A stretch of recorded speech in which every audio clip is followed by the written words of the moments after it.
একবার এক ধনী ব্যবসায়ী সাদির কাছে আসলেন। এসে বললেন, আমি অনেক ধন সম্পদ অর্জন করেছি, কিন্তু আমার মনে কোনো শান্তি নেই। আমি কখনোই সুখ খুঁজে পাইনি।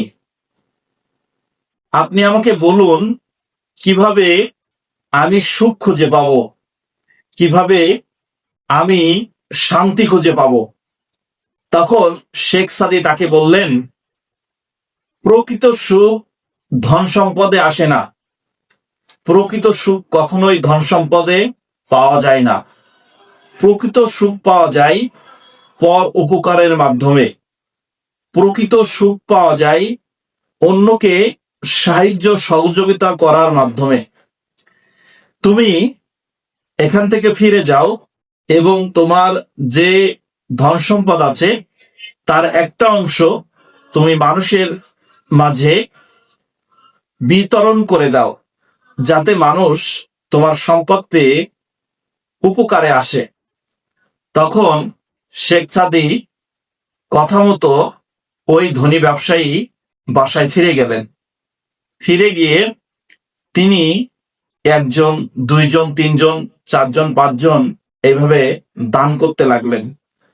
দান করতে করতে এক সময় সে মনে মনে সুখ অনুভূত করলো।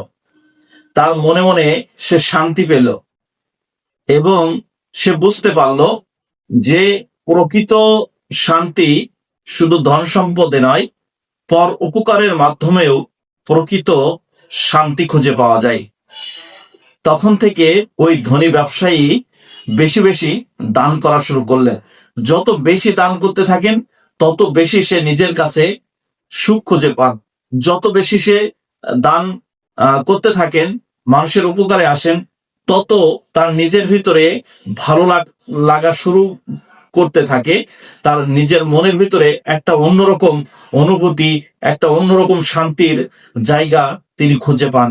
এবং আস্তে আস্তে এভাবেই লোকটি অধিক ধন সম্পদ থাকা সত্ত্বেও তিনি যে সুখ খুঁজে পাচ্ছিলেন না, তিনি পর উপকারের মাধ্যমে সুখ খুঁজে পেলেন।